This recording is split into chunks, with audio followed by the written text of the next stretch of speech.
Good evening, everybody. Good evening. We should all give ourselves a round of applause. We made it through the pandemic. This is our first meeting since, I think, February of 2020, over 2 years ago. Yay. As you can see, don't sound so enthusiastic. What are you, Monty Python and the Holy Grail? We have a new location here, which I think is better located, centrally located than we were up at CCNY. And we want to thank Paul Kozel and the CCNY staff for hosting us for all those years. Thank you very But they're much. still under some sort of lockdown and wouldn't allow outsiders except for students and faculty. So we found an alternative thanks to Mr. Patrick, who was sitting over here. Mr. James Wu was doing the technical end of it inside. Hello. We decided to start with something again, which was the result of a roundtable we did up at CCNY years ago about remembering Willie Leonard music masters. And Gary Thalheimer and I, who were on the local arrangements committee for this chapter, decided why don't we embellish it a bit and talk about all the other stores that were around at the same time as Willie Learner's shop was. And that's why we came up with the title, Walk Down Memory Lane, New York Record Shops, 1940 to 1987. Let me just read the opening paragraph for those who will be watching it. To the record collector of a few generations ago, the golden age of scouting out and finding out-of-print and current commercial and non-commercial recordings via various retail record stores in Manhattan proper was quite a treasure hunt that usually resulted in many musical rewards. This program will have as its guests a roundtable of collectors and engineers who are witnesses as well as part of the so-called quote-unquote underground industry. Right, Steve? We were all part of that. Right, John? Yep. They will share their memories of the retail stores as well as the personalities that were the underlying forces which kept this business going at the time for several decades. Let me introduce two of the panelists who are here. The third one isn't here yet, but let me introduce the gentleman who's on Zoom, who is Steve Smolian. Joe, could you go to what is it, pane 4 on this? As long as you're not a pain. Yeah. There you go. Okay, well, there's the bio that Steve had sent us. Steve, say hello to everybody and introduce yourself. And where was Record Center Stores? Well, Okay. we'll get to all of that. Okay. You know what I'd like to ask each one of you as we start? What got you into record collecting? What was the bug that bit you and when? I was 14 or 15 and I heard a record that I really liked. Can you hear me? Yeah, Yeah. a little gravelly though, the voice. Well, I'm recovering from a bout with the flu. Oh, that's why you sound that way, okay. My first record was probably Berlin's Mother of Ireland by John McCormick. Uh-huh. I played it incessantly and my folks began to really hate it. So I branched out from there and there was no turning back. Okay. And that started your bug. And what year was this about? I'm sorry? What year did the bug bite you? Probably 1950. Okay. You also told me you also went to your first Met broadcast at that time. Yeah. What was it, Siegfried? I didn't go to the I went to the Met Opera. Mm-hmm. I mean, that's a different experience than hearing it on the radio. Absolutely. All right, give me a moment. Let me introduce John Samuels. Joe, could you go to pane 3? Yeah, it's the one above it. Okay. As you can see, John has also been in the record industry. John, welcome to this evening. I'll ask you the same thing. What bit you? Well, I was bitten actually multiple times. As a small child, I was fascinated by really old things. We're talking about age of 3 or 4. And my parents had some old 78 sets that had broken records as part of them or that were completely worn out. And they threw them away. And I said, no, you're not throwing them away, they're mine. And so I took them and I played them on my little portable phonograph and they sounded absolutely awful, but I didn't care. I was very disappointed to find out that Beethoven was only the composer, that he didn't actually play the music, and that wasn't his first name. That really bothered me at the time. Fortunately, I outgrew that. And over time as a child, I sort of lost interest, and then I visited my best friend out in the Los Angeles area for the summer. He had moved there, and he took me to a chain that some of you may be familiar with called The Warehouse, spelled W-H-E-R-E. And it was it basically was an LP store, had a few cassettes, but it was very large, i.e. the name Warehouse. And they had some cutouts of William Steinberg with the Pittsburgh Symphony, and I bought those, and there was Bruno Walter on Odyssey, and I bought those, and just started playing them. And over time, that developed into a passion of mine, and I started to do, as I got a little older, I did college radio, and then got involved with collecting 78s because I needed them for a radio program, and that's really how I got started. Okay. All right. Joe, you want to put up mine? No, but I will. Yeah, I know. Okay. Well, most of you know who I am. There's a little bit of my word. Thank you. How did I get started? Most unique of all of them.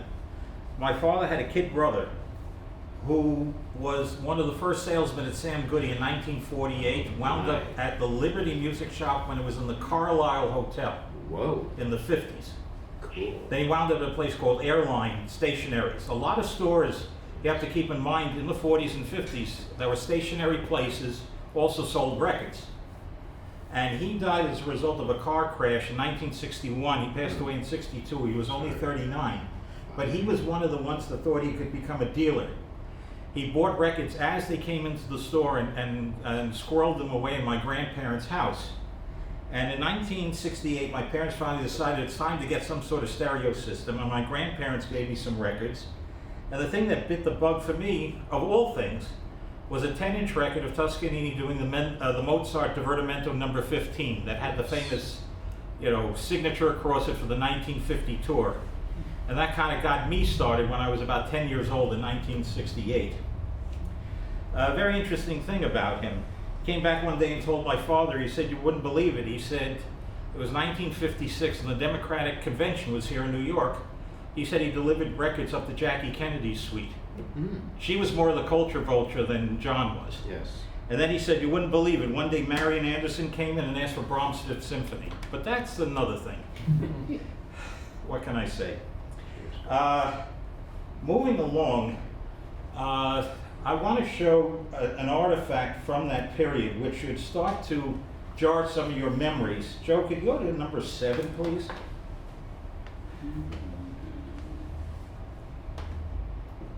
Okay. Anyone remember this issue? High Fidelity magazine. It was for the Mozart Bicentennial. That was something my uncle had. He also wrote for a magazine. Steve, you may remember. Do you remember a magazine called Gentry? Gentry. It was for the well-dressed male in the mid-50s, and my uncle wrote reviews for that. I've got one of his examples. But what's interesting about this, Gentry magazine was from about 53 to 58, I think. But what's interesting is, Joe, hit the next one, please. On the inside cover, Ooh, yeah. audio tape. Yes. Now, we'll do a little highlight of it. Joe, hit the next one, please. This is just half of what was on that page. Thank you. For some people of that period, Steve probably brings back a lot of memories of some real lousy tape recorders. I can see the slides. Oh, okay. All right, A lot of it, you're not missing much. It's amazing how many. The oldest how crown many I've ever were seen. I have that Ampex. you see what remember that? All of those. Yeah. I remember friends of mine telling me about some of these machines. Fairchild. The Crown, the Bell and Howell. Oh yeah, the one my friend Jerry Goldstein bought from C.J. Luton, the Berlin Concert Tone. He said it Yes. flooded like a bird, and always had a problem. Fluttered like a bird. That's what it called it. Fairchild, the Magnicord. Those were the ones that took oversized reels, 8-inch reels instead of 7. Magnicord was very. All right, Joe, could you hit the next one? That'll show you the next. Oh, Here he is. There he is. And then, of course, the one was made by hand in Lower Manhattan, Tape Sonic, right, Steve? Yeah. Oh, yeah. Right where the old Major Tower, town. Tower record store was, I think. Yeah, Gary had one of those. Gary, are you here? Congratulations, how are you? Come in. We got to talk about you.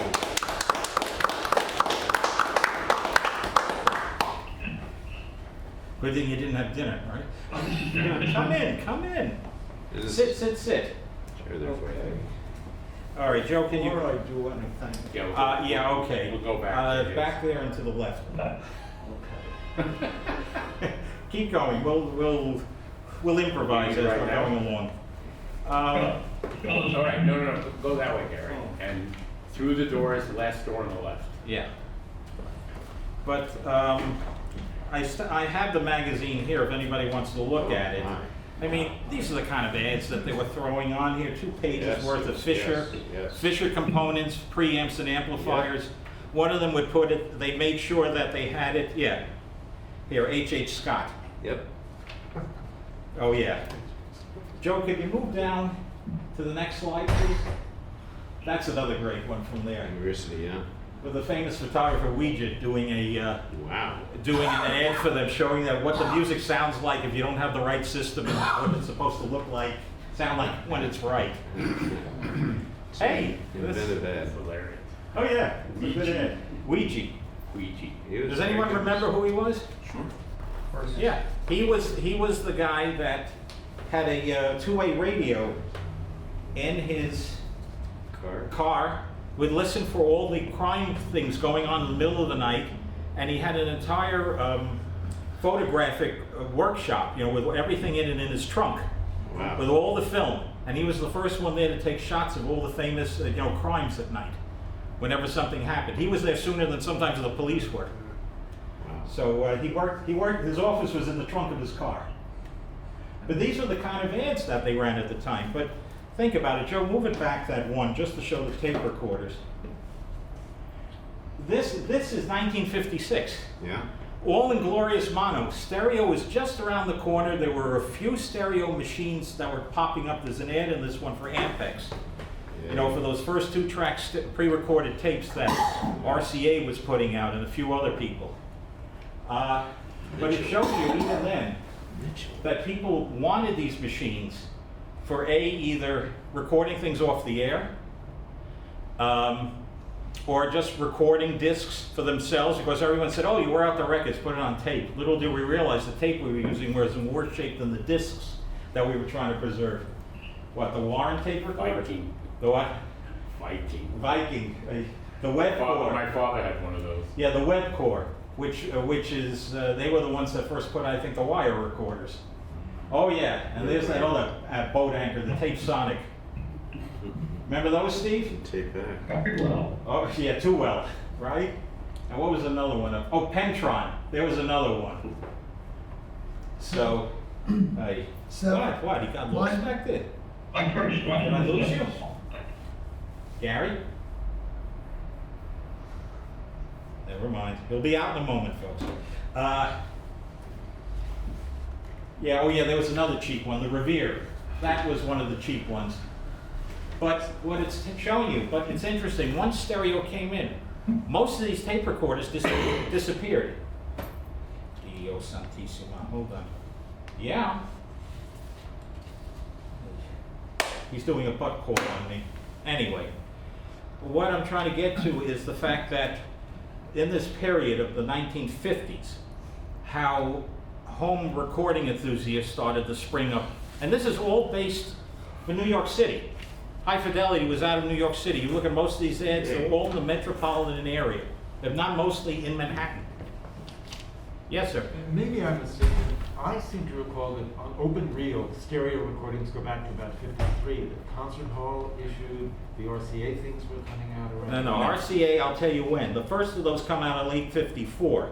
There were ones as early as 1952, but they were staggered head Well, Right, yes, right. for home use, but it really didn't catch on.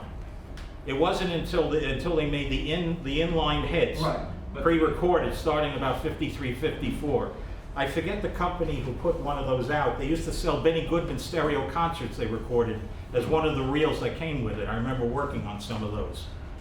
Those started somewhere in the summer of '52. Well, Concert Hall was one of the earliest. Concert But Hall. they had singers in one channel and an orchestra. Well, that was spread. binaural, but this was something too where, like at EMI2 with their early tapes, they couldn't come up with a stack with the two heads on top of each other, so they staggered it. So one channel was ahead of the other, and you had to play it back with that same difference of a gap to get the proper stereo imaging, which can be a problem. Hello, Gary. Hello. How are you? Everyone, Gary Thalheimer, Joe, could you find his bio, please?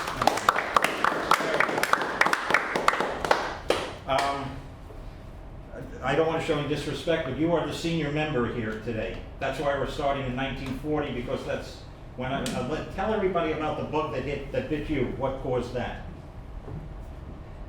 The bug? The bug, how you the got record it. collecting bug. Oh, What oh, bug? oh. No, the flu we got now. Of course, the bug. Okay. Do me a favor. Take the mask off. No one's going to hear you. Oh. Yeah. You want to stand up here?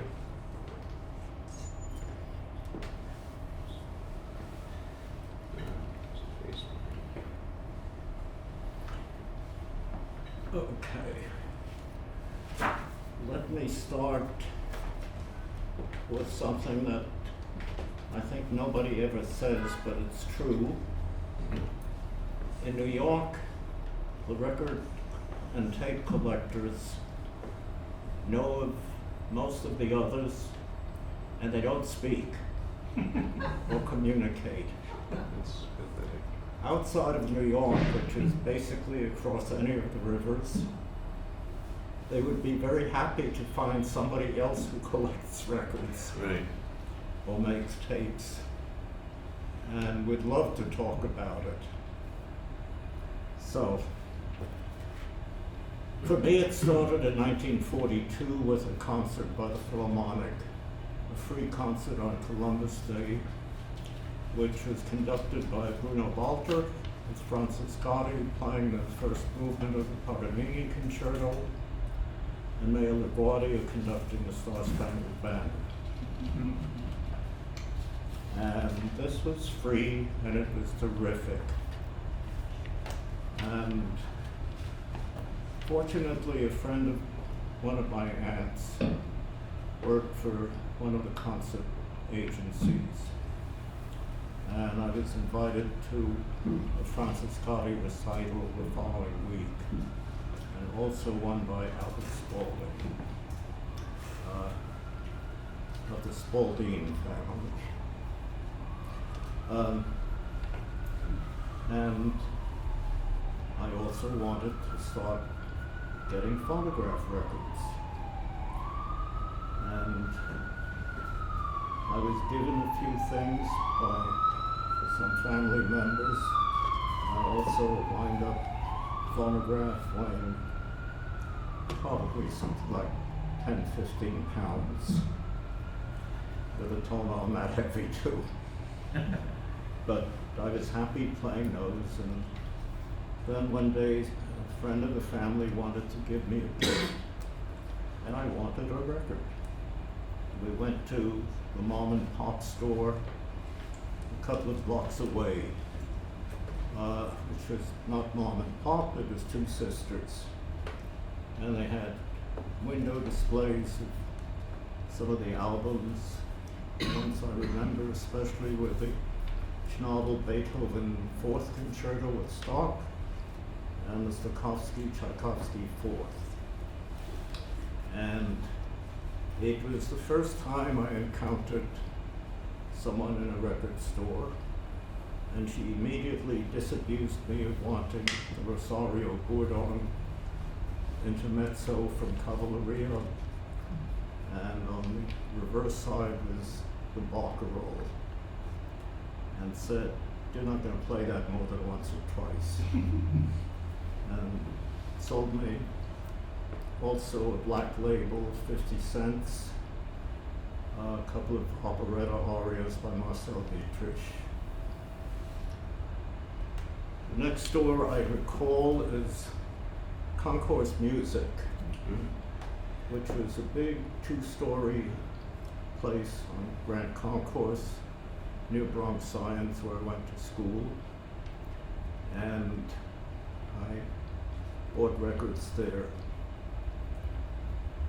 And one day I went in, I wanted to buy the Greek concerto, which had just come out, Rubinstein and Ormandy. And he said, "You don't really want this." It's one of those things you're going to listen to once or twice, and that's it. Why don't you get something a little more interesting that you'll have real pleasure from? And we settled on the Beethoven violin concerto with Heifetz and Toscanini. And he was right. So then I don't recall very much about the stores until I was, I guess, in high school, pre-high school. And I discovered Liberty down at 50th Street, Yes. 444 Madison, which was 2 stories. Yeah. And I was working part-time after school at Random House across the street. Threes. And so I used to go in there. And Harold Lawrence was the classical guy there, who was very helpful and friendly. They also had magazines like the Gramophone Yeah. and listening booths, and had no objection to my taking several things upstairs to listen to them. I also discovered 18 East 48th Street, which was the Gramophone shop. The Gramophone shop was your more typical outfit in that neighborhood. It was run by a guy named Helmut, who was about as unfriendly as could be, and I think he was unfriendly to everyone, Equally. with Worse, the exception.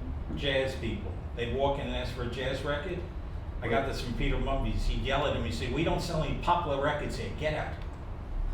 That's the way he treated everybody.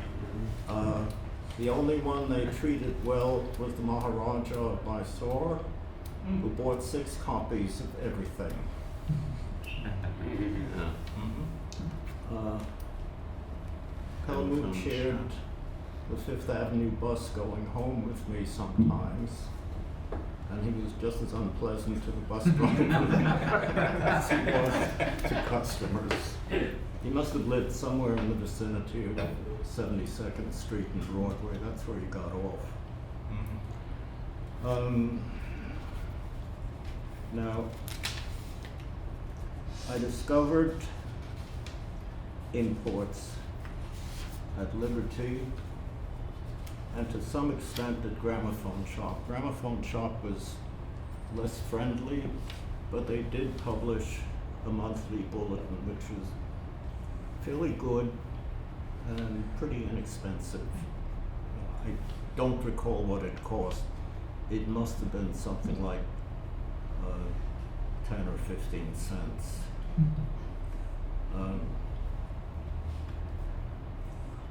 And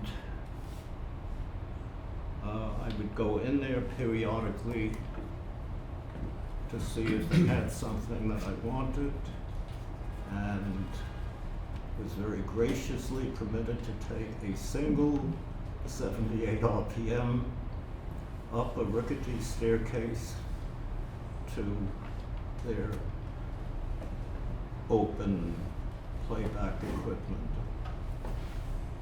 phonograph.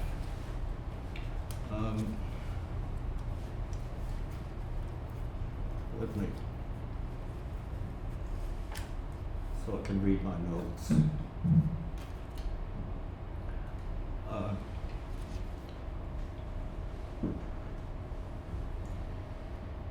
Now, Gramophone Shop also did not believe that the LP was something other than a passing fad.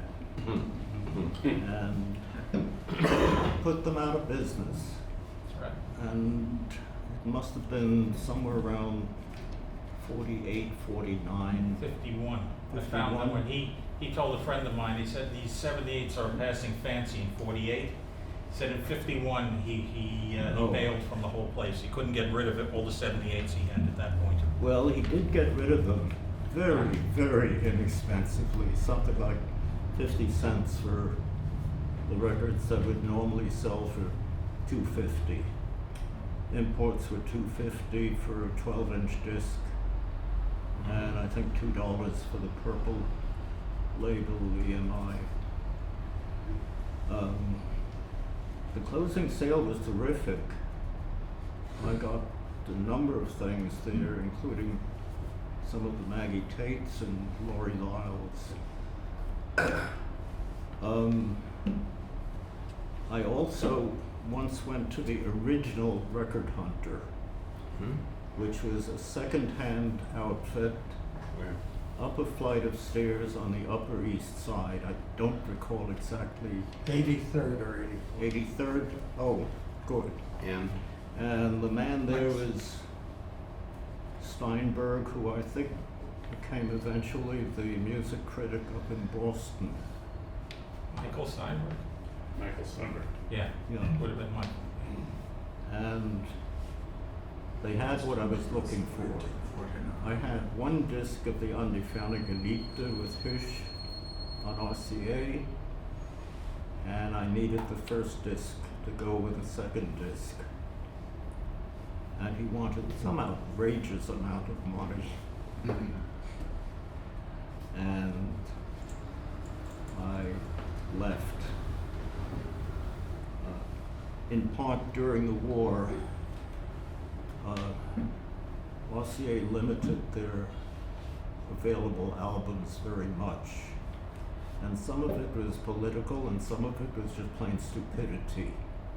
Like the first volume of The Magic Flute with Beecham was available because Beecham was conducting in the States at the time.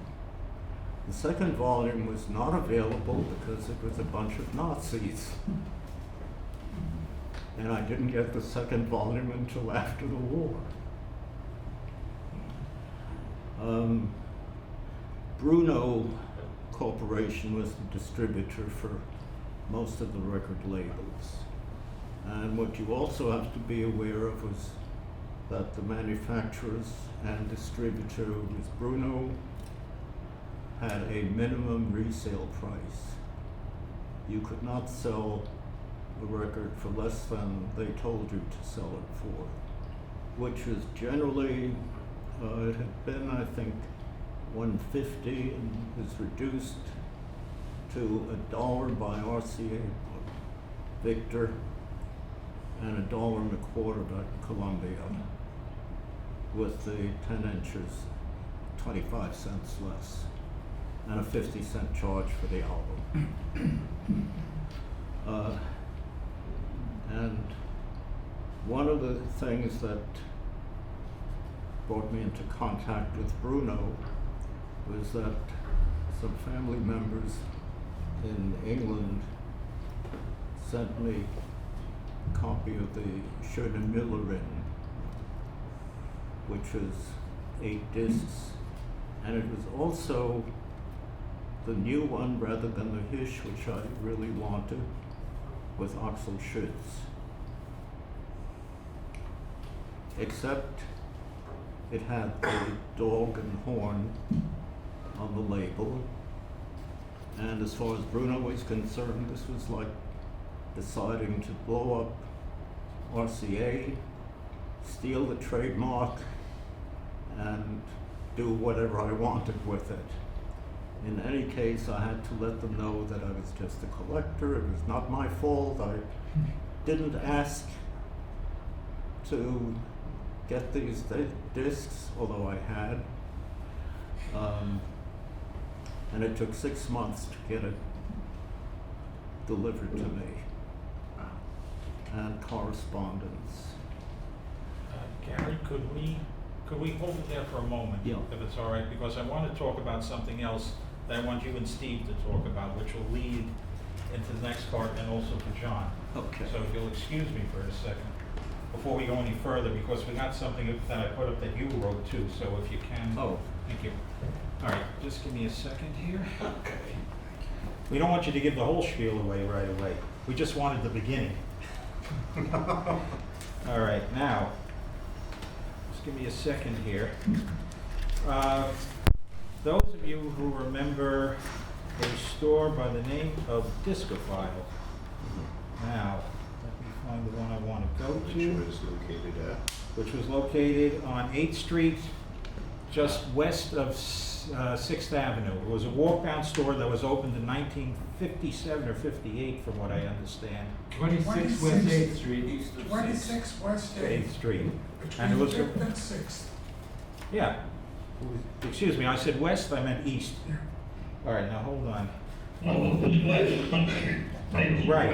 West. Right. Okay. Thank you. Joe, can you go to number 14, please?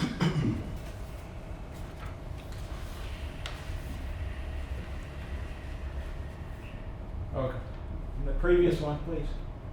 No, okay. Wait a minute. Music Masters. No, you're going the wrong way. Go back. That's it. Sam Goody, yeah. There we go. This was a store that closed in 1984 because of the change in the market and also Tower Records. Yeah. They were known for some of the great imports of classical material for decades, run by Joe Greenspan. And this was written by Franz Jolowitz, who was the last manager and then became the owner after Joe died. And what he's talking about in here, now Joe, flip to the next one, and this is why I'm mentioning it. I'll read this. I believe the door to discounting was opened as a result of a lawsuit between Columbia Records and Sam Goody. This is about 1950.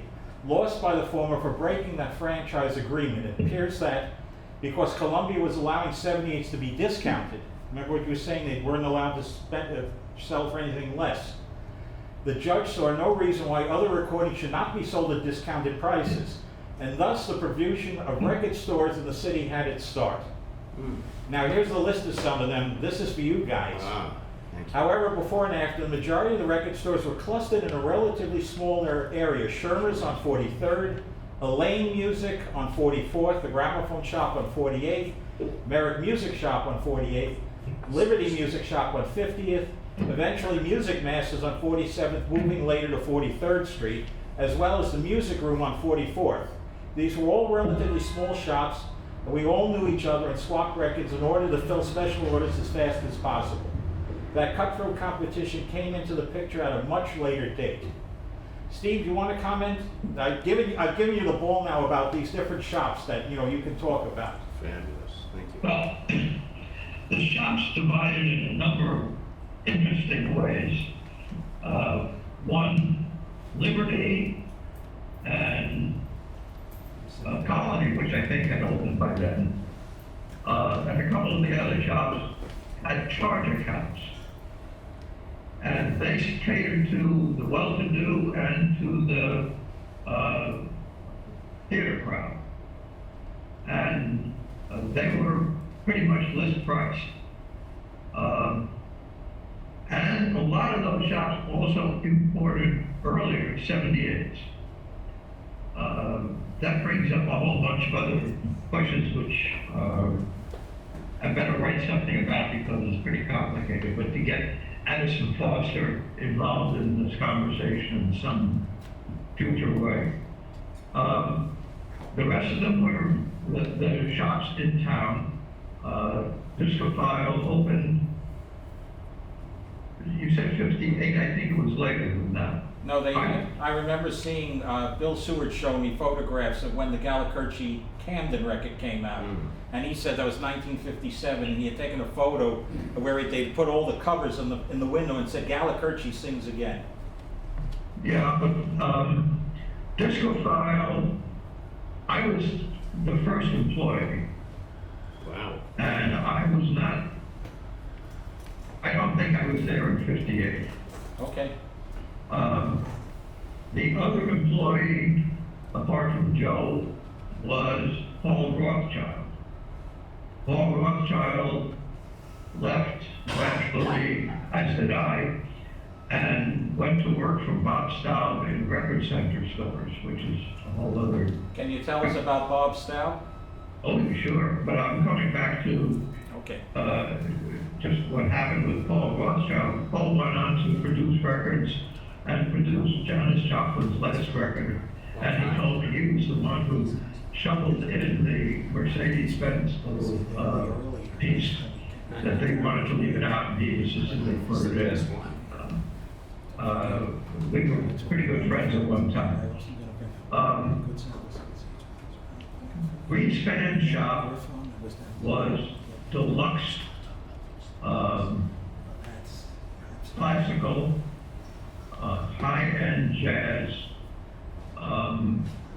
not much hoi polloi stuff. I was there at one point when somebody came in and asked for Scheherazade, and Joe, who was a Bach fanatic, said, "You take care of him."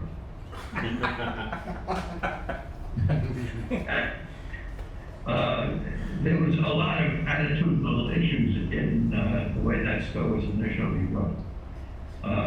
Eventually, Bob went into the record business. Bob and I had been friends previously, and I went to work for him in between 81st and 82nd Street on Lexington, which I thought was right near the old record number store after it went out of business up there. Does anybody know about, Bob, you may remember the big sale Bob's here? Yes, Yes. I remember it very well. Fill it in on. The guy who owned the shop's name was Seaman. Yes. Seaman. Name of the shop? It was the Record Hunter. Oh. Yeah. And they imported just about a great many records. And when they went out of business, there was a sale, I think it was 10 cents a record or something like that. Wow. And every collector in town was in the place and the lights went out. And I remember being up on a ladder and the lights going out. And I remember somebody in another ladder, the lights went out, it was Tom Clear and he had a flashlight.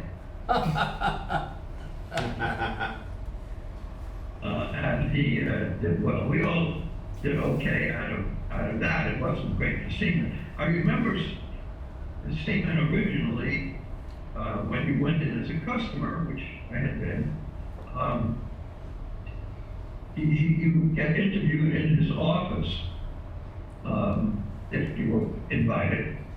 And if there was something special that you mentioned you were interested in, he had a safe behind his desk. Yeah. I don't know if it was ever closed, but he had a safe behind his desk with rare records in it, and he would take something out to show you that might be of interest to you to get more money out of you. Nice fellow. Nice people work there. I was sorry to see it go. But anyway, I moved into that area when Bob went into the record and tape sales for record center stores. And Bob had been a record collector. Bob had a very interesting background, which I'll tell you about in a minute.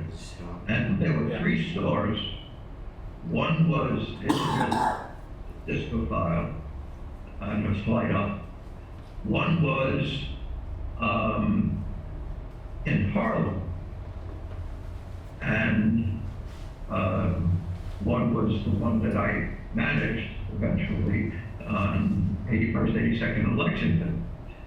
And the Harlem store had its group of employees, among whom was Randy Weston, the pianist, the jazz pianist. Maybe, you know, that was his day job. Eventually the store did a lot of mail order stuff and got into all kinds of trouble and closed. And Bob went to work as the buyer at Hudson Records. And I would go in later years when I was a salesman for Everest from Manhattan, and he would say to me, "And what's happening with real records?" 78s. That was our passion. And he would buy them, you know, as normally. you can see from my resume up there that I've jumped around somewhat, but I've been involved in the business in New York in lots and lots of ways. And so when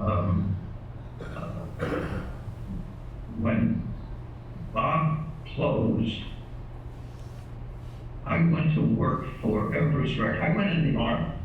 I was in 6 months and 5.5 years. When I came out, I think that's the sequence. I went to work for Everest Records. I was their Manhattan salesman. That was the only line I carried. And I carried a bag around Manhattan Island was my territory up to 247th Street.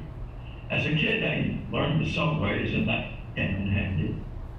And I'm not telling much about the record stores, except that I was in all of them in Manhattan trying to sell them records. And the job of the record salesman was first to take an inventory of what was in the store, including what was under the counter and what was in the bins, so that the proprietor could make a knowledgeable purchase should he decide to do that. You'd expose your new releases to him. At the time, from 60 to 70, I wrote the American Record Guide also. I had a column in there, and so I heard a lot of records and had some credibility, and I would help people out on buying, ordering records. So go easy on that one.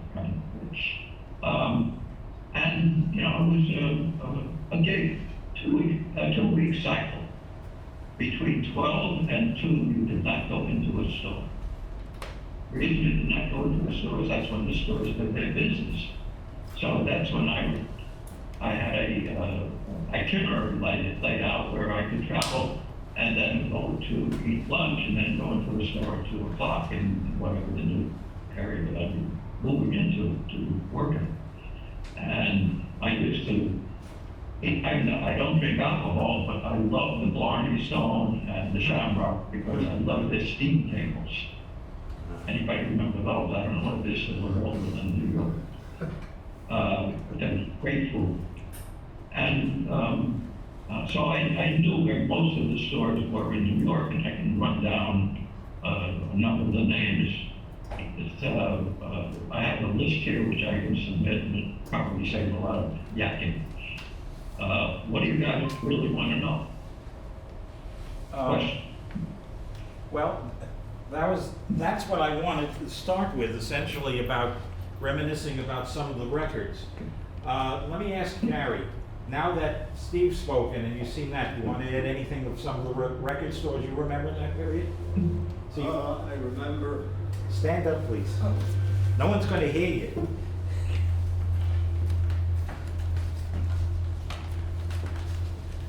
I remember most of those.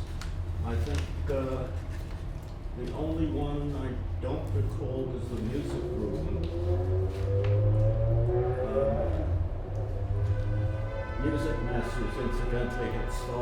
Music Masters had started downtown and eventually split up, and that they opened the store uptown on 47th.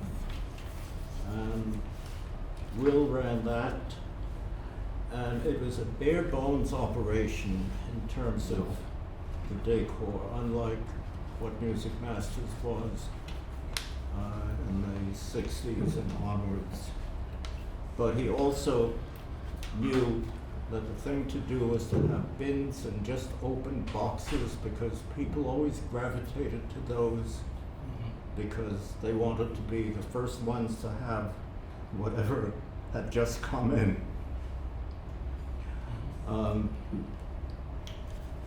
Some of the record stores also had reviews, mostly free, not terribly good, but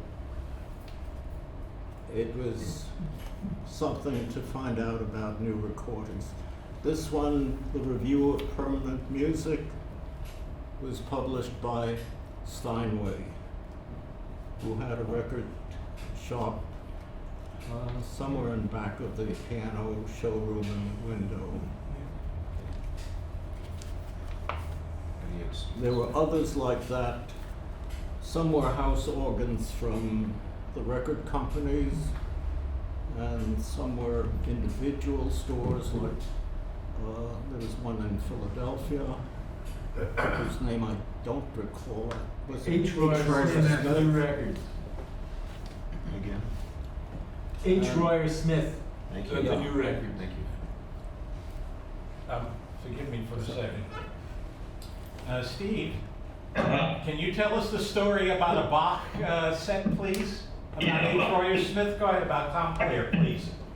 I went to the University of Pennsylvania, so I was at H. Royer Smith frequently in Philadelphia. Do you know this one? And Tom Clear, a record collector, does anybody remember him except me? Oh, okay. Of course. Tom was a good friend. He would celebrate his birthday at our house. And I still remember, I never went into a restaurant with him when he didn't actually clean the silverware before he ate, no matter where he was. He'd been a merchant marine guy, and he'd been all over the world, and was concerned about the sanitation, and it just became a habit for him.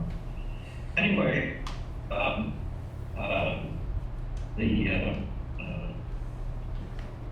where were we on this? Bob, Okay, where's Smith?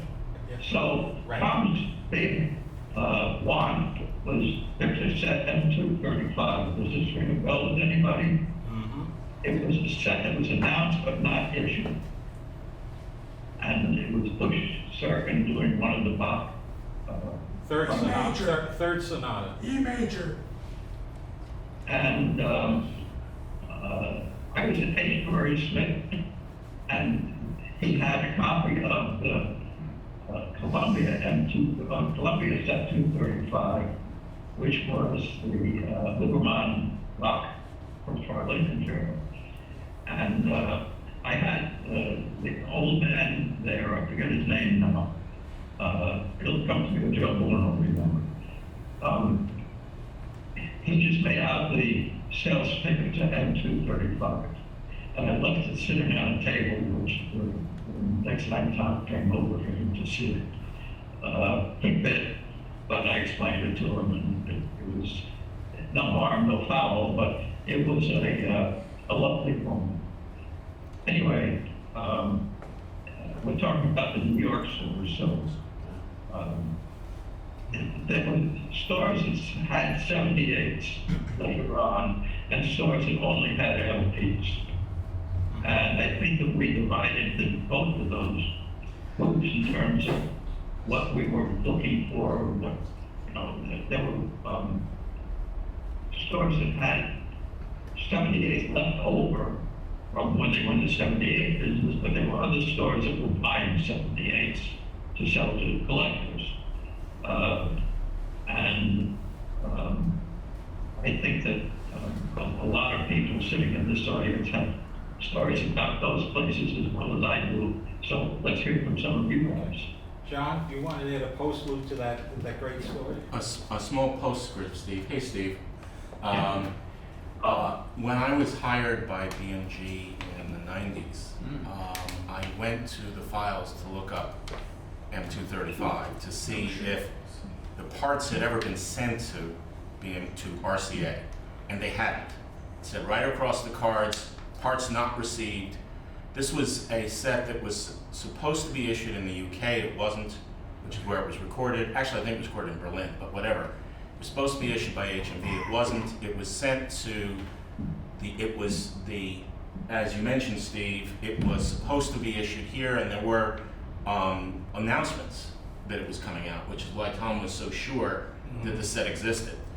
But there's a small postscript after that, which is that about 5 years ago, I think it was, Warner brought out a Bush Serkin set, and they found some test pressings, presumably either Bush's or Serkin's, because the metal parts don't exist either at what's now Sony or at Warner, which took over per EMI.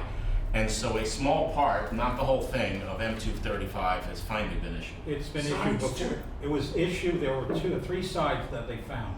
And it was issued earlier. It was found when Irene Bush died. Okay. Irene Serkin, excuse me.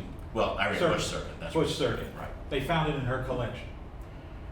So the Yeah. parts really do not exist anywhere in the world, Right. but the test pressings of part of it do. I got another post-loop. In the fall of 1987, I was hired as an engineer at the Rodgers and Hammerstein Archives. And I'm working downstairs. They stick me in a corner and make a cubby hole. I'm around the central collection that's all on these metal shelves. What do you think the first thing I did was?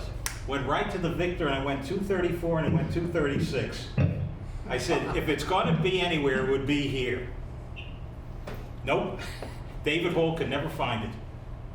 There were a number of other records like that that didn't come out in England that had record numbers assigned here, but were not issued here. I think there was an Eldor set and 110 or somewhere around there. 145. 45. What was it? 145. What was it? The First Symphony? The or first symphony. Right. Yeah, that was another one. Well, there were things that had been announced The 245 was not cheap record. in the 36 Gramophone Encyclopedia, like a complete Fidelio with Lottie Lehmann and Schalt conducting. Well, there was supposed to be an Emperor Concerto done acoustically with, was it Friedman and Hardy?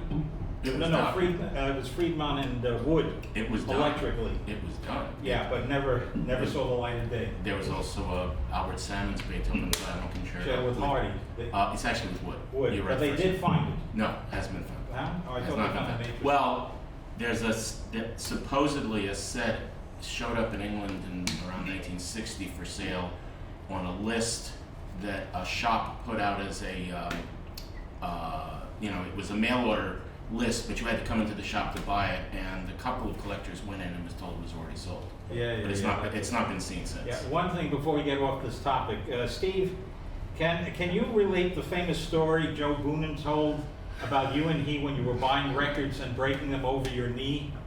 Whoa. Come on. We want to hear this one. This is a goodie. Oh, Come on. I was disposing of records that were really badly scratched and so forth, and bringing them over my knee, giving some to Joe, my friend, to contribute to the mayhem, and I ended up in the edition. And what happened? Except his knee hurt. Yeah, his knee hurt. Does anyone know what an Edison diamond disc is? Yeah. It has a wood core. You can't break them. And then I'll leave with one other funny one. Tell us about a tea bag with Joe Boonen. Oh. Come on. We got to hear that one. That's the classic, Joe told me. Board numbers Phil Stern. How many here know knew Phil Stern? Come on, folks. Okay. Yeah. Well, Phil, as a host, would offer you a cup of tea and a tea bag that you shared. It just became, when Phil Stern's name came up, we would all just go.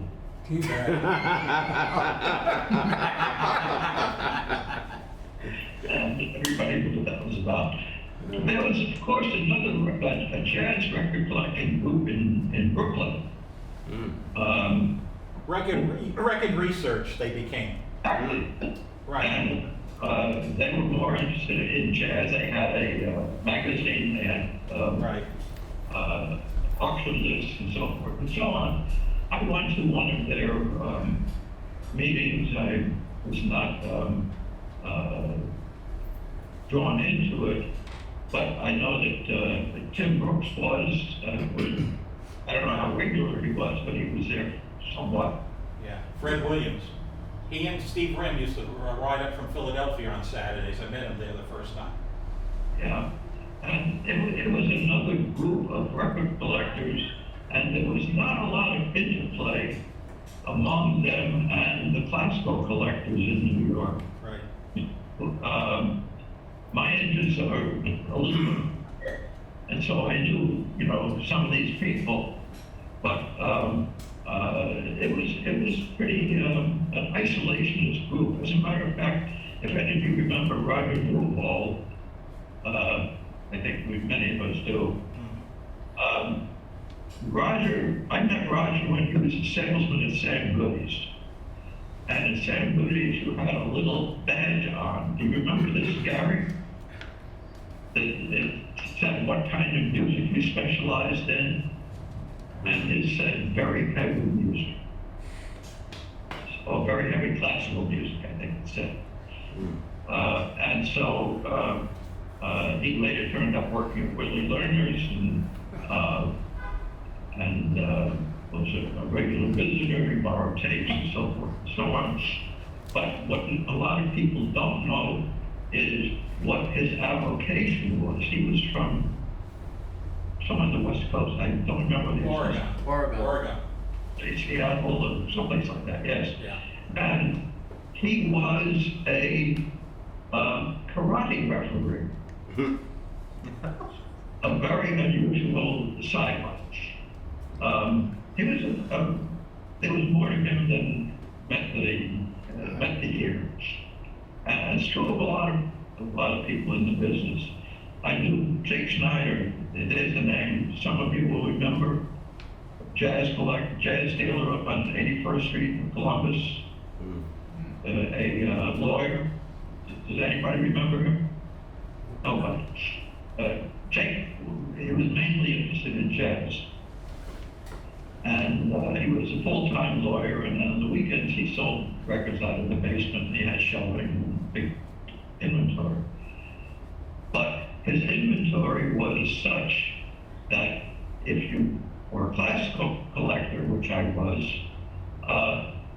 and you could get into the place, you could buy this stuff cheaply because he didn't have shelving for 12-inch records.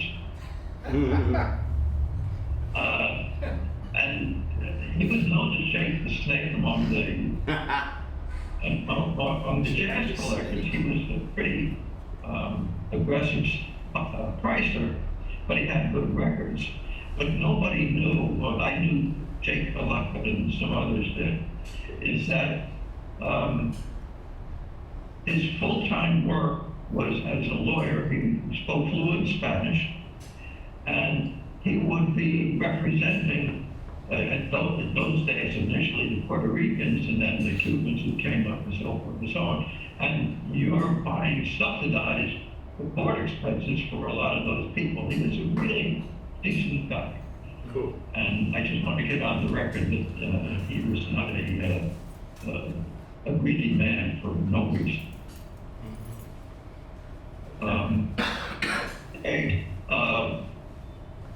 I don't know where to go from here, except I think there's another thing that I knew about that a lot of people didn't quite. RCA had a catalog of import records, 78s of HMVs. Remember these? They had a special supplement, had a little sticker on it, they had to get through customs and so forth. And that was handled by an inside deal that a fellow named Addison Foster had with people at RCA. Addison later had the American Gramophone Society reissues of rare 78s, classical 78s, vocal music, the Marvin Gold label. Addison was from a well-to-do family whose money came from having owned one of the big Philadelphia insurance companies. And he had a place out on the main line. And he did this importing, and he had mental problems. I'd known him in college casually, but in later years I got to know him. And he had to go away for shock treatments and so forth and so on. And at one point, he had a huge inventory, really a great many of the unusual post-war records from all of the HMV branches. Nothing from Columbia or Oracle, but HMV. And, excuse me, he had so much trouble with the house, he had to move all the records somewhere and install under his house a steel beam, so the house wouldn't collapse. And brought all the stuff back. He became sicker and sicker. He had to go more and more frequently for treatment. At some point, he contacted me to come up and take one of every record to listen for him so he could sell his inventory, because he couldn't do it anymore. And somebody, his neighbor, saw me driving away with the stuff and thought I was stealing it. And Addison, and Addison thought I was stealing it. And he said, I don't want you to do this anymore, and but you can keep the records, and I don't want them back.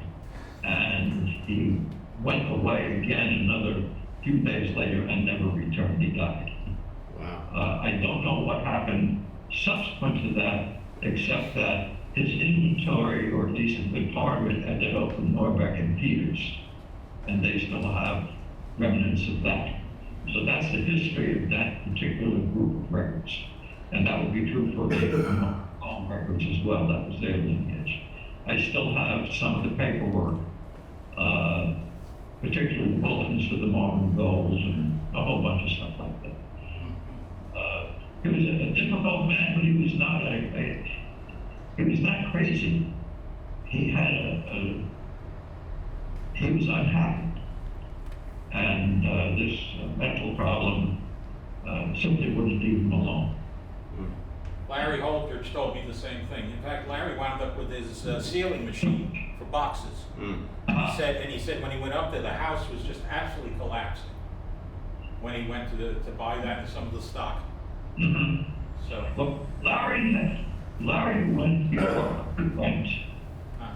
by Addison's record collection rather than his inventory, and I didn't touch the record collection even after Larry had taken out what he wanted.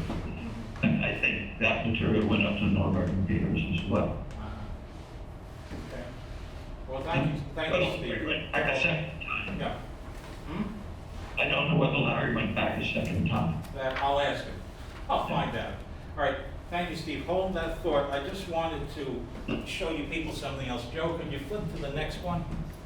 I got to also thank Don Manilli Vipam who sent this to me. It's not a great shot, but that's Franz Jolowitz there. And if you remember the Sputnik speakers that used to hang in Discophile when you came in over the records as you were watching things. Now I want to go in another direction. You know, we're all pointing in one direction to a place known as Music Masters, which I have a very interesting video for you people to see. Thank you. Would you gentlemen mind if I go to that? Joe? Who's on the left? Pardon me? Who's on the left? That's Franz Jolowitz. He was the one who inherited the store at Discophile after Joe Greenspan died. Well, wait a minute. Before we play that, John, did you want to speak about the other store that Mr. Greenspan had? You mean Ludus Tenalis? Talk about that. That's another store I found one day, too. I'm going to go off on a little bit of a tangent, but I'll get to Ludus Tenalis. I'm obviously a bit younger than the two gentlemen who have done most of the speaking, and so my experience is mostly in the 70s and 80s.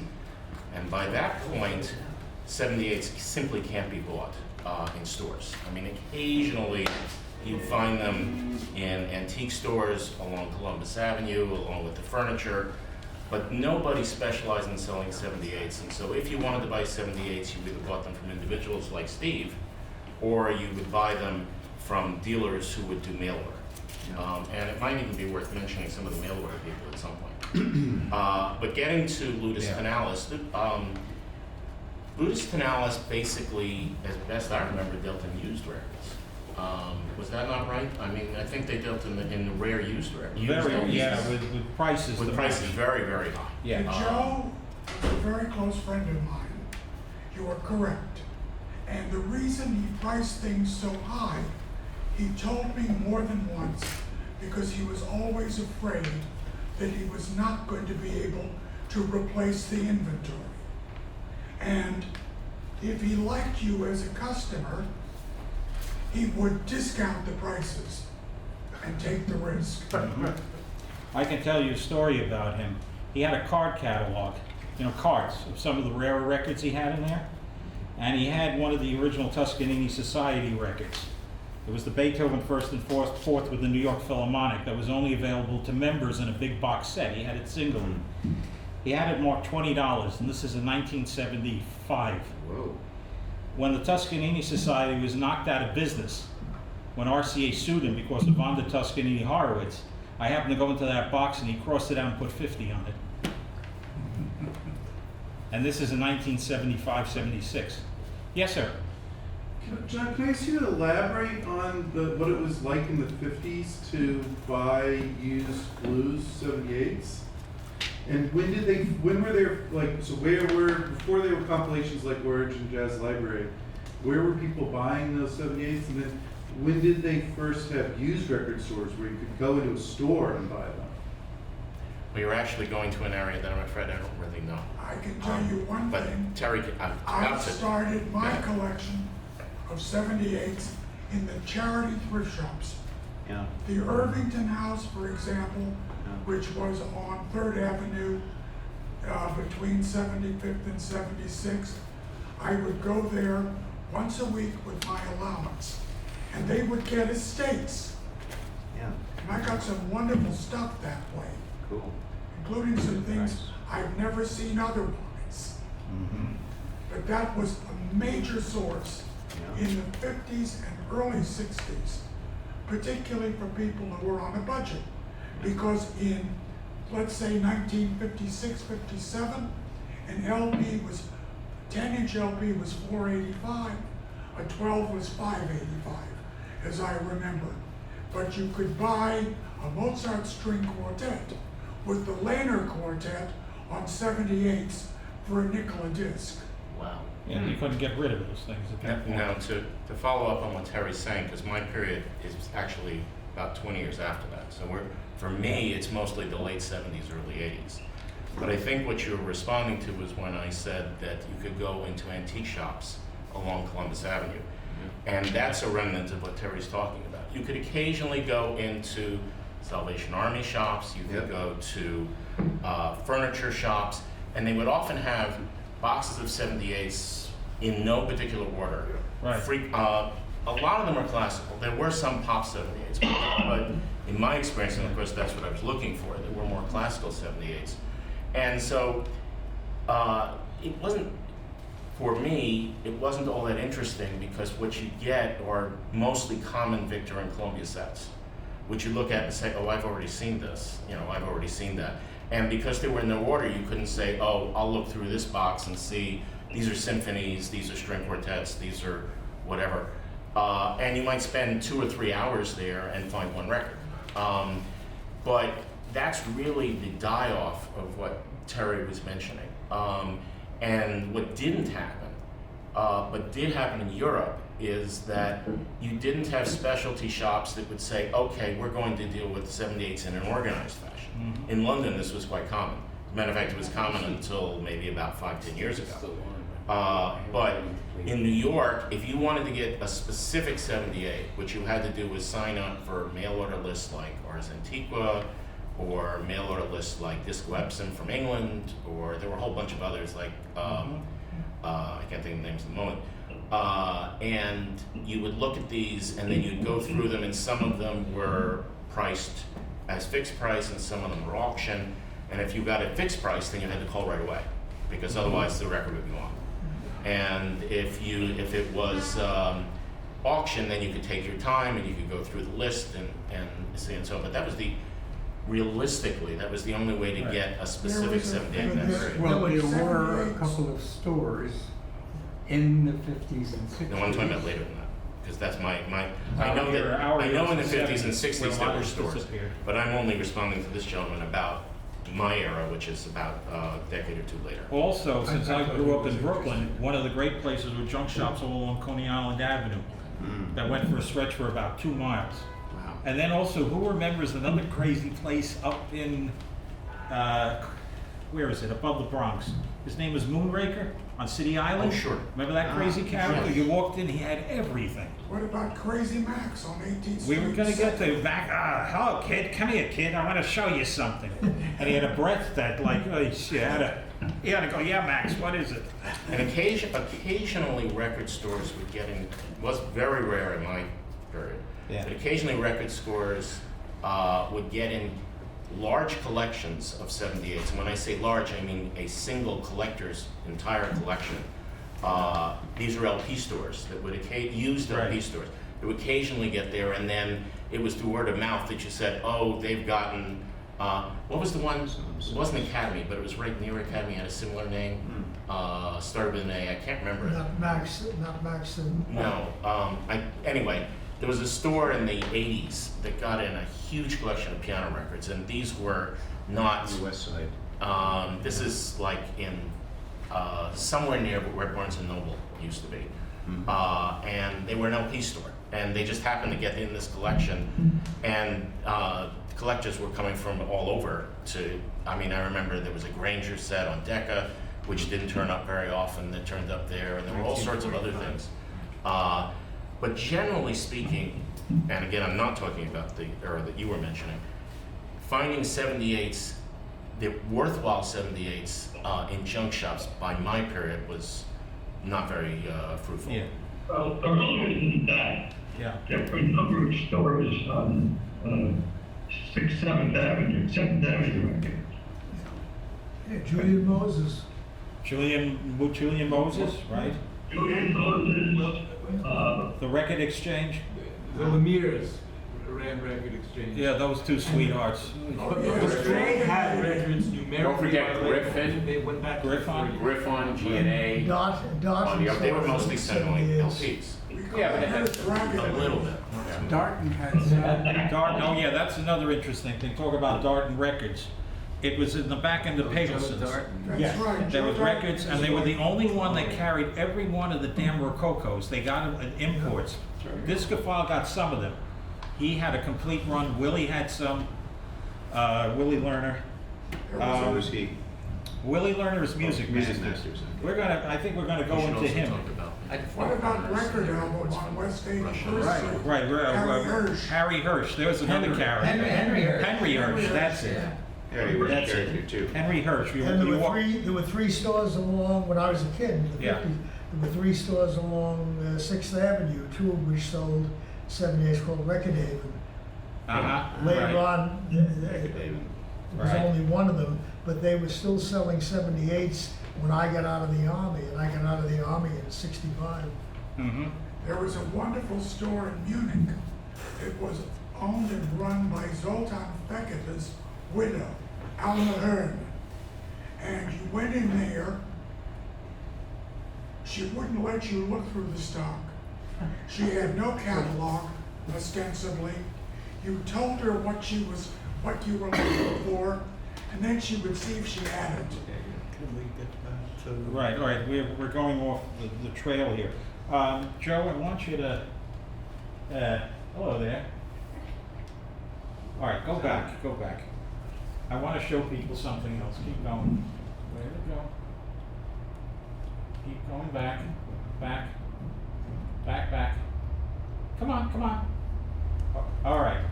Saturday, the one that said Saturday Review, go back to that. Gary, want to talk about this? You sent this over to me very quick. This is an author here, by the way. You'll see in a moment. Skipping some of that stuff. I was drafted in 1951, and after basic training in Arkansas, was sent to Japan en route to Korea for artillery. And in Osaka, I was being interviewed, and the sergeant who was interviewing me said, "What the hell are you doing here? You're supposed to be a German translator." And so he sent me to psychological warfare. He needed a writer. And basically, this was sink or swim, and I got the job. It was an interesting period in Japan at that time. A lot of second-hand record stores with all those society sets that you heard about and never saw, like the first 2 volumes of Schnabel, the first volume of Hugo Wolf with Helena Gerhardt, and several other things that were just immediately sold out and never repressed. And in Japan, you found a lot of those. But I was also fortunate in Japan in a lot of the concert activity that was going on. And I wrote a note to Irving Culloden at the Saturday Review, asking him if he'd be interested in an article. And he wrote back, yes, we can use 1,000 words, and we'll pay you $100. Not bad. A lot of money, huh? Yeah. Joe, could you advance the next slide? This is part of the article. Gary, do you remember Milky? Remember what, Steve? Milky, Milk? Yeah. 86th Street. All right, let me, you want to read that, Gary, or shall I? What you wrote whole at the beginning? Yeah, just the beginning of this one. Oh. Tokyo, there's been a remarkable musical renaissance in Japan. Recently, especially in Tokyo, where one or more concerts are given daily, most of these are devoted to Western music, the standard war horse is predominating, often to the extent of one work such as the Pathétique being performed by 2 or 3 orchestras within 1 week. Unfortunately, little music of Japanese composers is performed. And the concluding part is more interesting for us. Some of the greatest finds the collector may encounter in Japan are hidden in dusty second-hand shops. Here one may stumble across almost anything. I have found Strauss's Serenade by Nordica, the Chrysler Rachmaninoff Sonata records, a couple of acoustic Toscanini, Strauss, and Nikischtis and Wolf's, what is that? Heimweh, sung by Gerhardt with Nikisch at the piano. LPs are being sold by both majors in Japan, but at $2,700 yen, $7.50, the price is quite steep for a Japanese who is making something like 18,000 yen or $50 a month. But the market is increasing, for Columbia is already pressing them in Japan, and Victor expects to press its own within a few months. Despite their comparatively high prices, Japanese are still buying as many discs as they bought before the war, with Japan right close to the U.S. in sales. And it is gratifying to learn that the classics pay their own way over here, for Victor is selling more classical discs than pop tunes. Gary Thalheimer. What year was that? 1950. That was 1952. Yeah. Beauty. End of the year. And among the people who came, whom I heard over there, were Cortot, who gave 8 concerts which were sold out within 12 hours before they even had all the programs fixed. I never heard Cortot in concert, but I was invited to a recording session at RCA, or rather Japanese Victor, with Cortot and met him. It was a very interesting experience. And what I recall especially was shaking hands with him, and he had the softest hands that I have ever felt. Just remarkably soft. It was a rather frustrating experience. He started out with one of the etudes and did not like the result, and recorded other material, Chopin and Liszt, and kept coming back to this etude. I think it was Opus 10, number 2. And eventually wound up approving the first one he had done. What was it, Steve? Gary, did you hear Hush over there? You heard Hush? Yeah, he heard Hush. I heard Hish in several concerts. He appeared in 2 operas with the Fujiwara Company, Tannhäuser as Wolfram, which was absolutely unforgettable, and as Don Giovanni which was not really his role.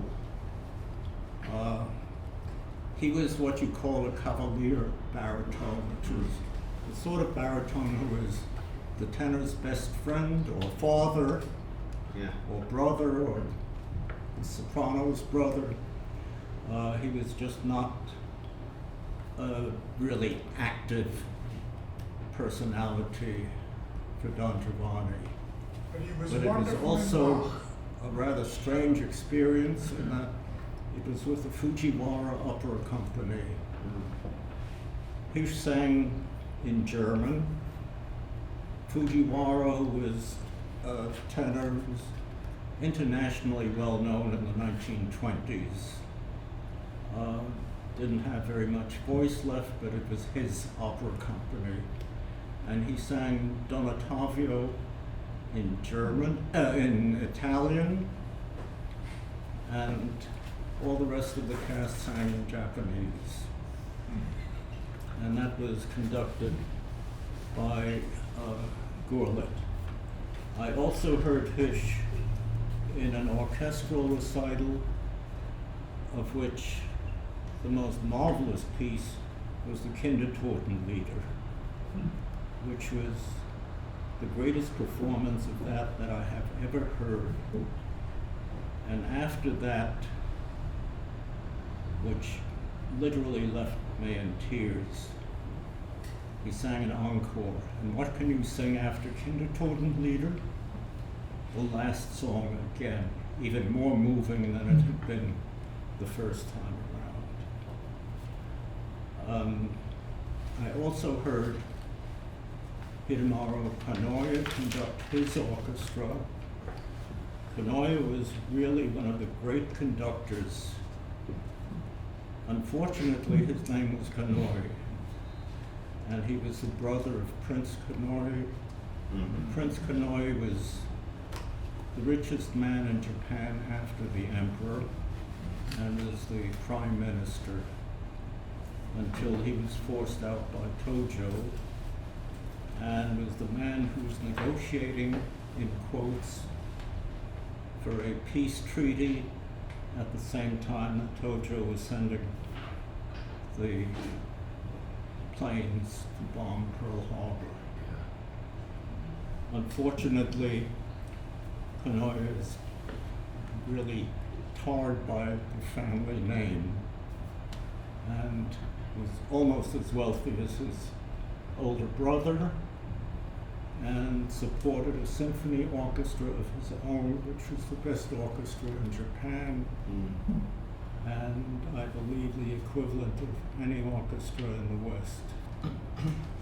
Unfortunately, I've only been able to trace 3 recordings by him. The Mahler Fourth, which was the first electrical recording of it, Mozart Sinfonia Concertante and the Haydn 91st, both with the Berlin Philharmonic when he was in Germany studying and guest conducting.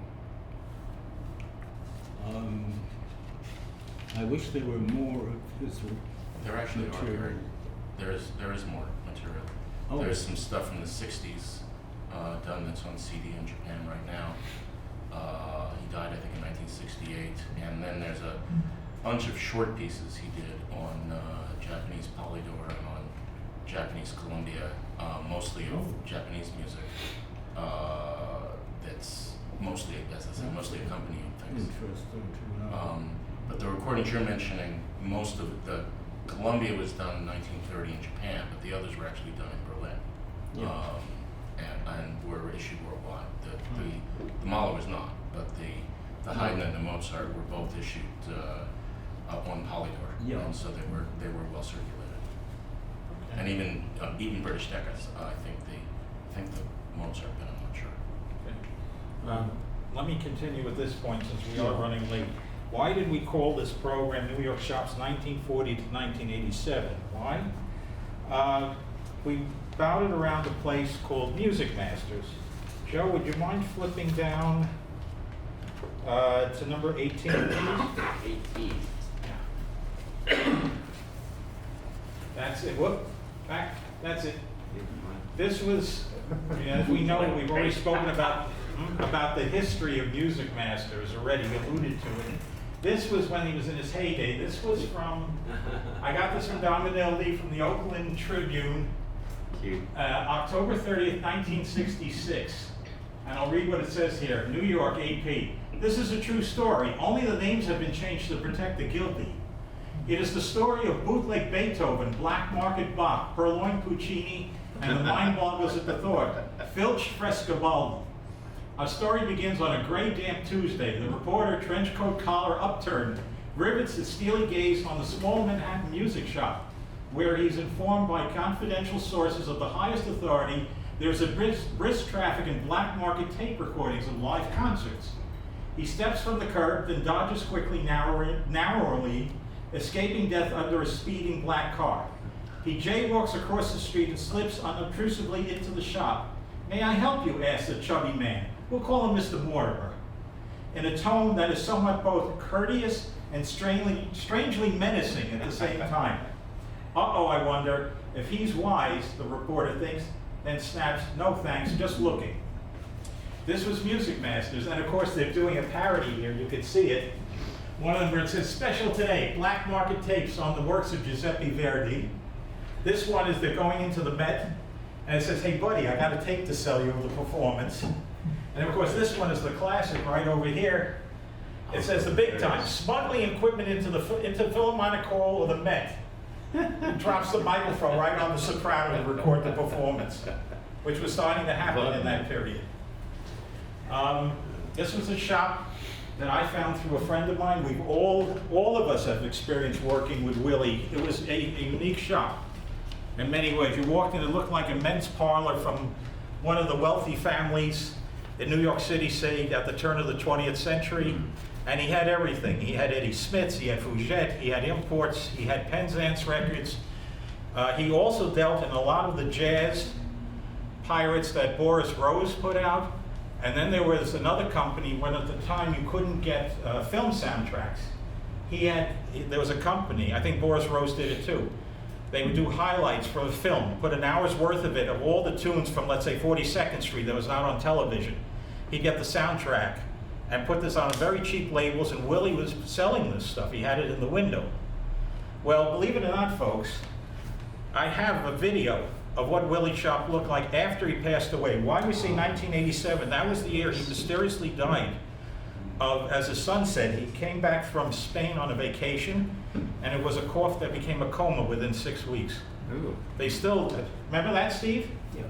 Yeah. Yeah. Well, anyway, in 1989, there was a series on television called The Equalizer. Does anyone remember this thing? Vaguely, right? All right, Joe? What you're going to see now is the only known footage of what Music Masters looked like. Wow. And I want to see if any of you can pick up, there are 3 things going on here. There's one inconsistency concerning when they play the record. And see if you can identify the other 2 records in the scene as they're handling one and one sitting on a chair. I'll point to them as it happens. Okay, guys, you want to sit down for this? Gary, please.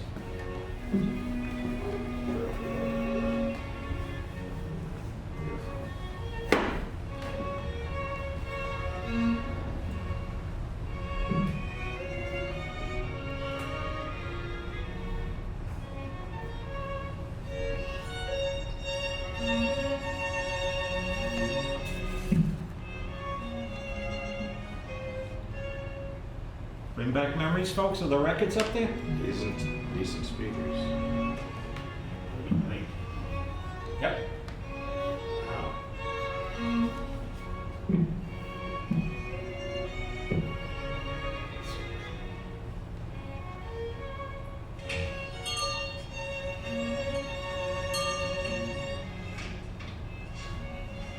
Hey, Mr. Ross.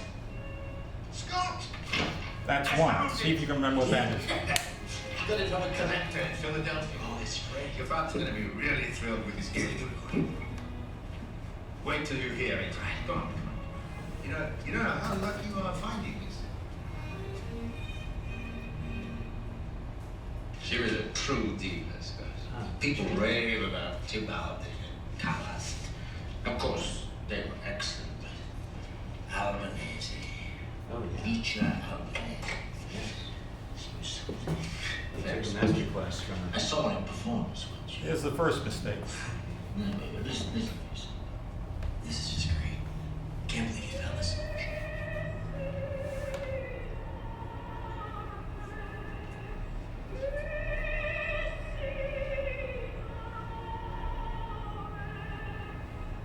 Got it. Yeah, I did. Sounds even better with these. Here you go. You listen. I have work to do. There's the other record in the corner on the left. It's hidden, partially hidden, but if you know it, I'll tell you what it is later. Anyone remember that sliding door? Yeah. Okay.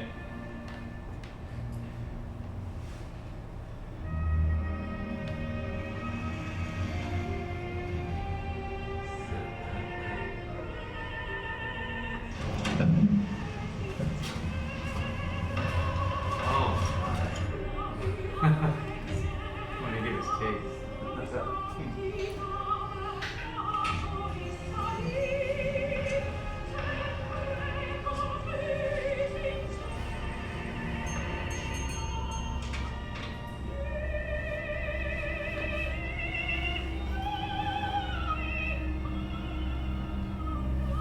You missed your calling. Emil.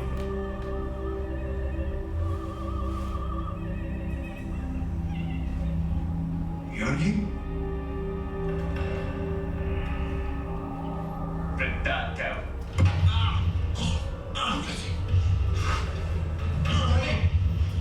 Stony! Pomógniego.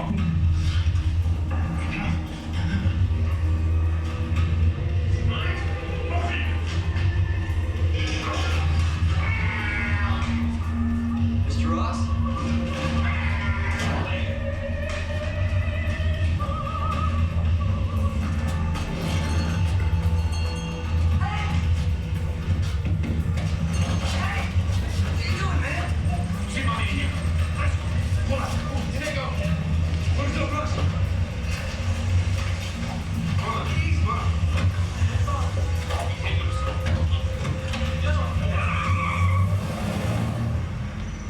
This was taken in front of the Bulgarian embassy by our watchers.